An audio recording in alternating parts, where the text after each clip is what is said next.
สบายดีเนาะมื้อนี้เราจะมาสอนเกี่ยวกับการเบิ่งผู้ที่แฮ็กเฟซเราหรือว่าผู้ที่แอบหรือว่าลักเข้าสู่ระบบFacebook ของเราเนาะเราสามารถเบิ่งโดยตนเองเนาะเราเริ่มกันเลยถ้าวิธีให้เราเข้าไปที่ Facebook ของเราเนาะกดเข้าไปที่ Facebook ของเรา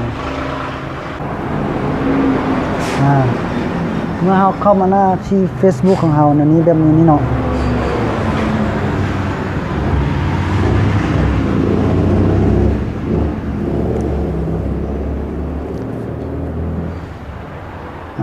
เข้ามาหน้า Facebook ของเราแล้วแบบนี้ให้เราติ๊ก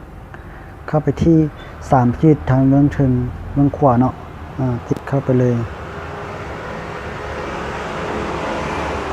แล้วเราเลื่อนลงมาเนาะเลื่อนจนมาสุดบนตั้งค่าและความเป็นส่วนตัวเนาะติ๊กเข้าไป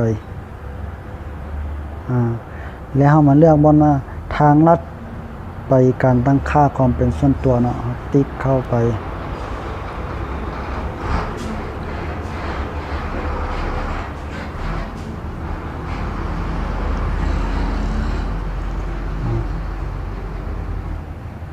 มาคลิกเข้ามาแล้วให้เอาเลื่อนลงมาเนาะ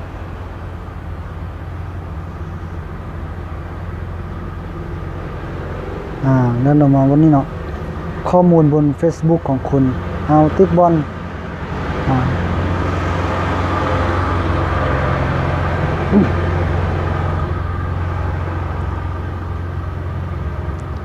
หาติ๊กบอลที่ว่าเข้าถึงข้อมูลของคุณเนาะติ๊กเข้าไปแบบนี้ให้เอาเลื่อนลงมาจนสุดกี่เนาะให้เลื่อนจนสุดกี่เลย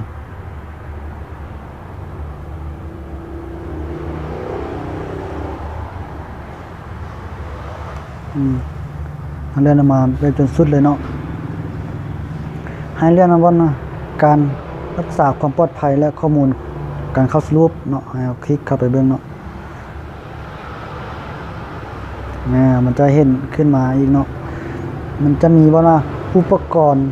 ที่คุณเข้าสู่ระบบเนาะเฮาติ๊กเข้าตัวนี้เบิ่งเนาะแล้วมันจะเห็นเนาะว่าเฮาเข้าสู่ระบบด้วยโทรศัพท์อย่างใดเนาะนี่มันจะมีตัวทำอินนี้อยู่บน Samsung Galaxy เนาะตัวที่2แม่นบน iPhone 5 เนาะ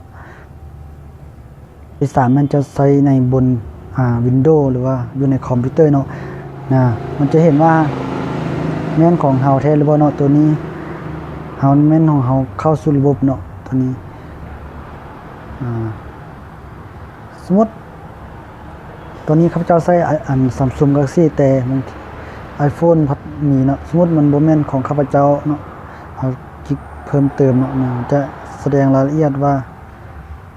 เราได้เข้าวันนี้เนาะ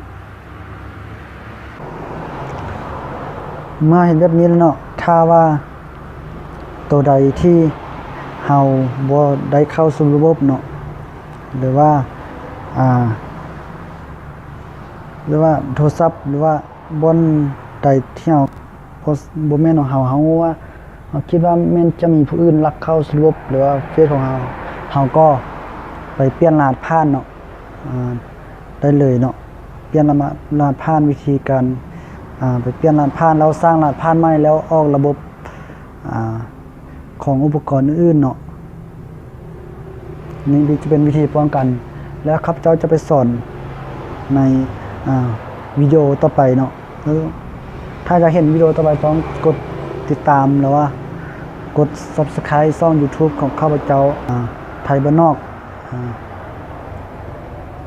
เนาะแล้วจะเห็นวิดีโอของพระเจ้าเอาลงในมื้อต่อไปเนาะ